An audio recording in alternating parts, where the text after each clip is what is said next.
So దానికి ఈ రోజు నిదర్శనమే కుక్కల విద్యాసాగర్ అరెస్ట్ కావడం అనేది మీరు ఆ కోణంలో చూడొచ్చు.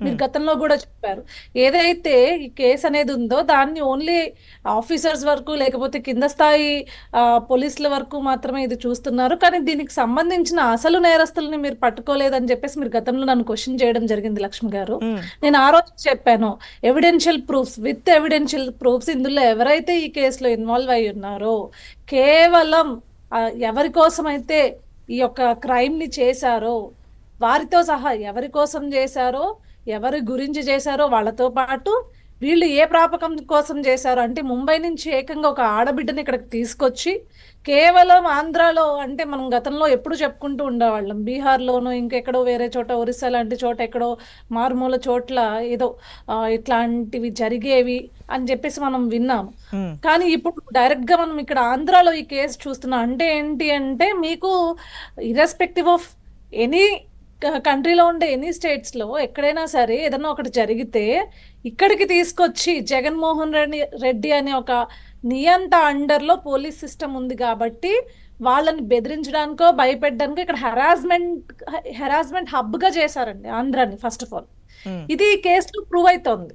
ఆంధ్రాలో ఎవరినైనా సరే, నాట్ ఈవెన్ జత్వాని గారినే కాదు, కాదంబరి జత్వాని గారినే కాదు అండి, ఇలా ఎంతో మందిని ఇక్కడ తీసుకొచ్చి వీళ్ళు ఏదైతే వీళ్ళ యొక్క అక్రమ కార్యక్రమాలు అయితే ఏవైతే ఉన్నాయో డబ్బులు వచ్చే కార్యక్రమాల కోసము వాళ్ళు ఏదైనా ఒక జస్ట్ నాకు నేను మీకు ఇది చేయాలి అంటే మీరు నాకు హెల్ప్ చేయండి అని అడిగితే గనక హ్మ్.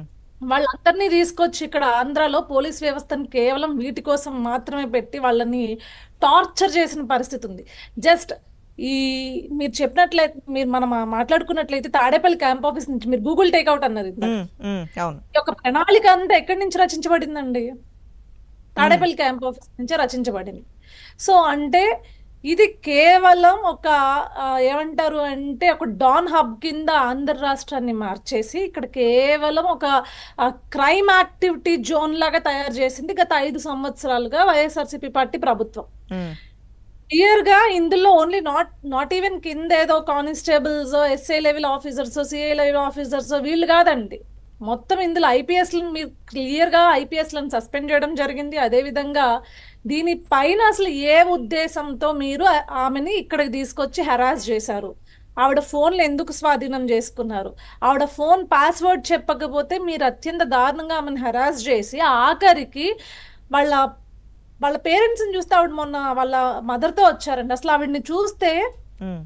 ఆ వయసులో ఆవిడ్ని ఇబ్బంది పెట్టారు అంటే వీళ్ళు ఎంత క్రూరులై ఉంటారు, ఎంత క్రూరంగా బిహేవ్ చేసి ఉంటారు వాళ్ళతో. అంటే ఇలాంటివి చేయగలిగిన వాళ్ళు అసలు మన ఆంధ్ర అంటే ఎంటైర్ ఇండియాలో ఒక పేరు ప్రతిష్ట ఉండిందండి. మనం ఆంధ్రాలో ఉండేవాళ్ళు సౌమ్యులుగా మనకి ముద్ర ఉంది, అలాంటిది ఇక్కడికి తీసుకొచ్చి ఇంత క్రూరంగా బిహేవ్ చేశారు అంటే మన పరువు నేషనల్ వైడ్ తీసాడు జగన్మోహన్ రెడ్డి అనేవాడు. అంటే హ్మ్. ఇంత కిరాతకుడు ఆంధ్రాలో పుట్టాడు, ఇంత కిరాతకుడు పరిపాలించాడు అని చెప్పేసి రేపొద్దున మేబీ భవిష్యత్తు తరాలు మాట్లాడుకుంటారేమో. అలాంటి పనులు గత 5 ఏళ్లలో చేశాడు జగన్మోహన్ రెడ్డి, అంత క్రూరంగా బిహేవ్ చేశాడు.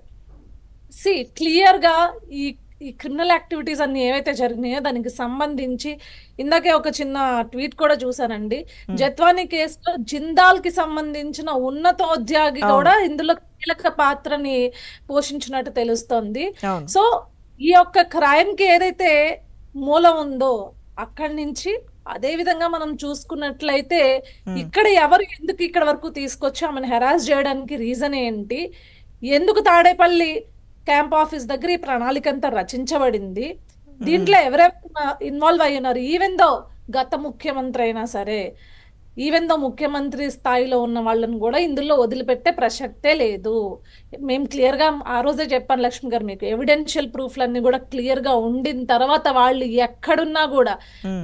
నాట్ ఈవెన్ స్టేట్ వదిలేసి పారిపోతే కాదు, హ్మ్. దేశం నుంచి పారిపోయినా కూడా వాళ్ళందరినీ తీసుకుని వచ్చి ఈ రోజు వాళ్ళకి శిక్షలు పడే విధంగా చేసే పరిస్థితి అయితే కూటమి ప్రభుత్వం తీసుకుంది.